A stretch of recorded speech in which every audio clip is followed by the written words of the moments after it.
Hi everyone, welcome back with me, Mr. B, and welcome to Business English. Okay, so welcome to the meeting 9. Kita sekarang berada di pertemuan yang ke-9, teman-teman, setelah midterm test.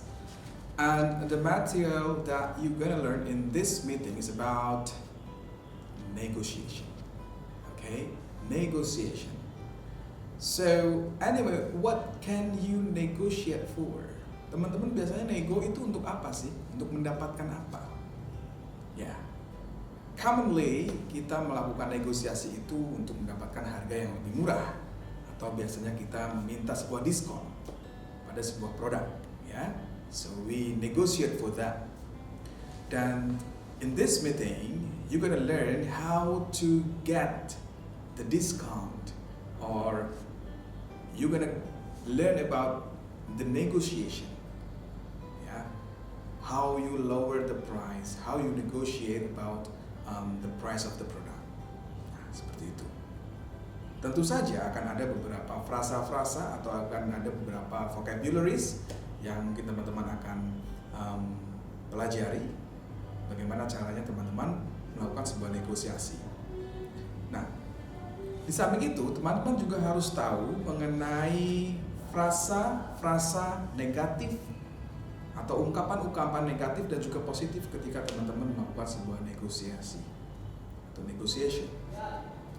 So, surely when we negotiate for something, we need to use a positive expressions. Kita harus menggunakan ekspresi positif, teman-teman, ketika kita melakukan sebuah negosiasi. Saya akan berikan sebuah contoh bagaimana ekspresi negatif dan bagaimana ekspresi positif ketika teman-teman melakukan sebuah negosiasi. Contohnya, ada kata I cannot accept that. I can't accept that itu adalah salah satu contoh ungkapan negatif dalam bernegosiasi. So, teman-teman bisa mengganti I can't accept that menjadi I would prefer to. Ya, lebih baik saya. Ya. Jadi, teman-teman di situ mencari solusi lain. Ya. Ketika teman-teman tidak setuju, teman-teman mencari solusi lain. Atau I would prefer to use something, or I would prefer to something. Seperti itu. Jadi agar sopan, ya, tidak offend terhadap orang yang sedang bernegosiasi dengan kita, tidak menyinggung, ya, seperti itu. It's just because when we negotiate something, it's so sensitive.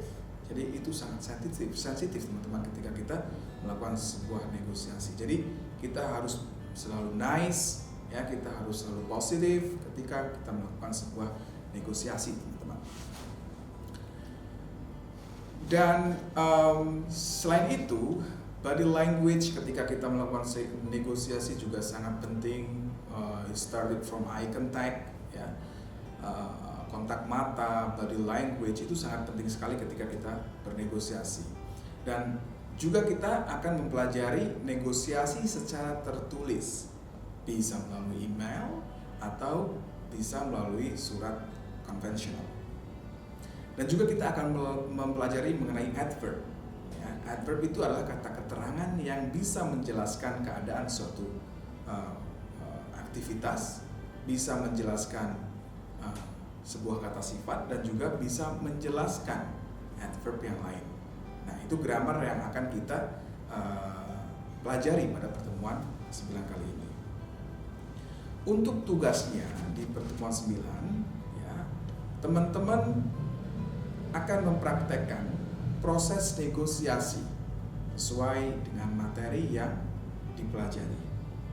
Nah, so I hope you learn this PowerPoint seriously, karena in the end teman-teman harus melakukan sebuah simulasi tentang bagaimana bernegosiasi yang baik, teman-teman, ya, to get things done, ya, untuk negosiasi itu berjalan dengan baik dan juga selesai dengan hasil yang memuaskan. So I think enough about the preview in the session or the meeting 9. If you have any questions, you can contact me or call me. Alright? Wassalamualaikum warahmatullahi wabarakatuh.